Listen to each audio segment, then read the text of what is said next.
Ang ating part 1 ay paano mag-boneless ang bangus gamit ang sandok. So, ang ating part 2 ngayon is how to make embutidong bangus. Let's start, guys!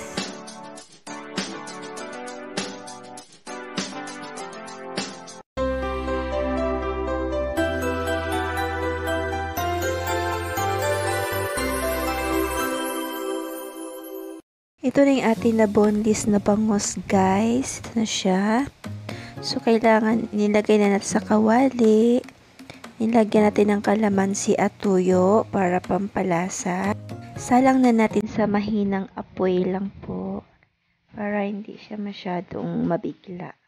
Yan, kunting baliktad-baliktad para pumasok yung lasa sa loob talaga.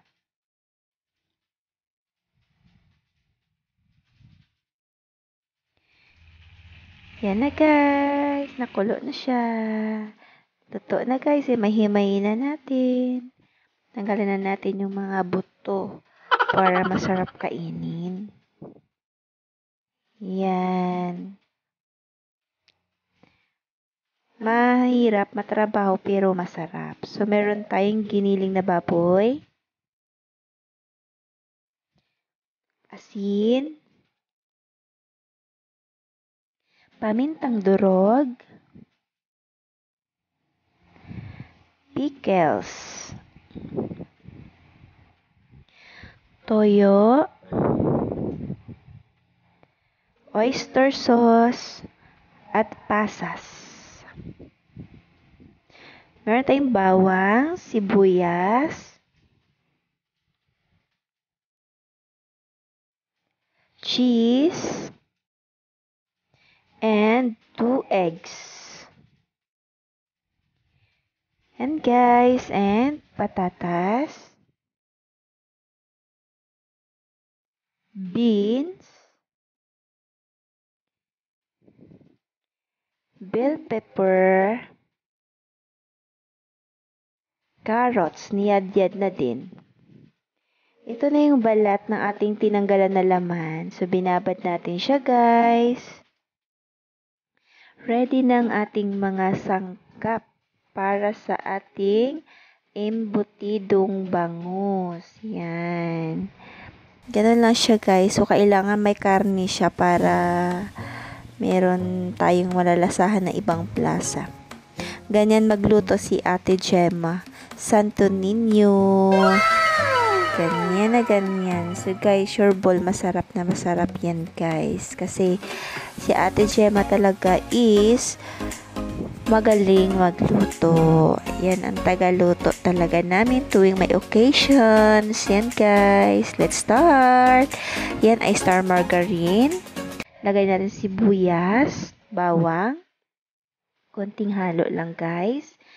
Next, karning baboy. Yan na yung ating karning baboy. I-mix-mix lang natin. Yan, guys. Next, nilagay na natin ang ating bangus na himay-himay. Konting mix lang.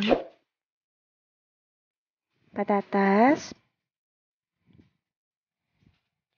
Carrots. Mix lang natin. Lagay na bell pepper, beans, tsaka pickles, oyster sauce, and cheese. Ilagyan na natin ang cheese. Mix lang din natin ulit. Lagay na natin paminta at saka asin. Pasas.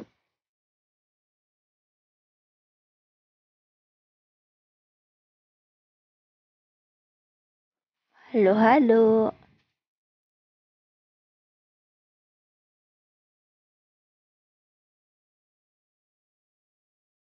Yan na, guys. Takpan natin ng sandali lang. Lagay natin si egg. 2 eggs yan, guys. Mix lang natin ulit. Yan, malapit na maluto guys. Sarap-sarap niyan. Luto na. Let's start. Ilagay na natin siya sa balat ng bangus. So guys, masyadong masarap yan kasi binaba din natin yun ang balat ng bangus, no. Tapos niluto natin ang mga ingredient bago natin ipasok. Ang pagpasok niyan guys, kailangan siksik siya. Para maganda daw, maganda sabi ni ate, maganda paghiwain mo siya, hindi, tawag nito, parang hindi siya maghiwalay-hiwalay, ganun, kailangan masiksik. So guys, matrabaho siya, pero guys, pag niluto mo na yan, kunting prito lang, so ang sarap kasi wala na siyang tinik, wala na sa gabal, dire-diretso na yung kain mo. Yan na guys, sana guys magustuhan nyo ito, panoorin nyo ito at ma-share nyo din sa iba.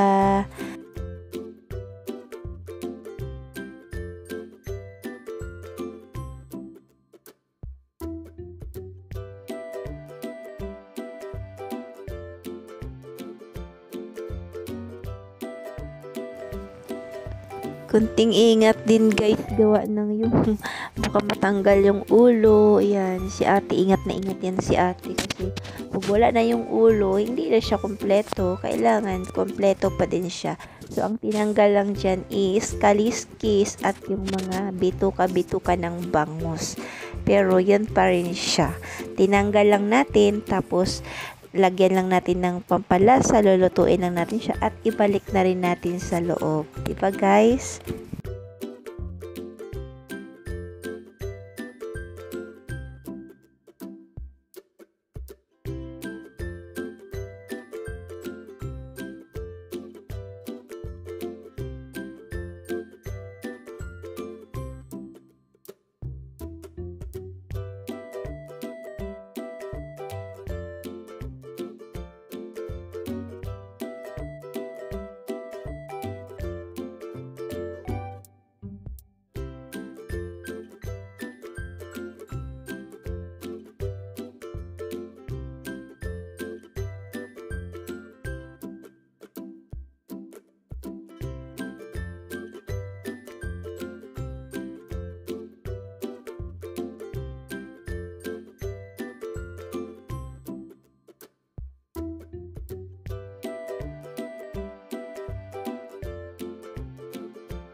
Charan! Ready na siya guys. Ready na nating balutin. So, dapat meron tayong foil at lagyan natin ng star margarine para hindi siya didikit habang ating ipiprito. Yan, nilagyan namin siya ng star margarine bago namin siya babalutin.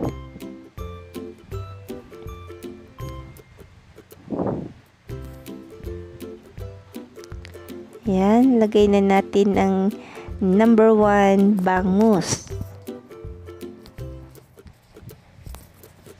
Siyempre, pahiran din natin siya ng star margarine. Ganun lang guys. So, optional naman siya guys. Nasa iyo naman kung lagyan mo ba or hindi. Pero, mas maganda lagyan para hindi siya didikit.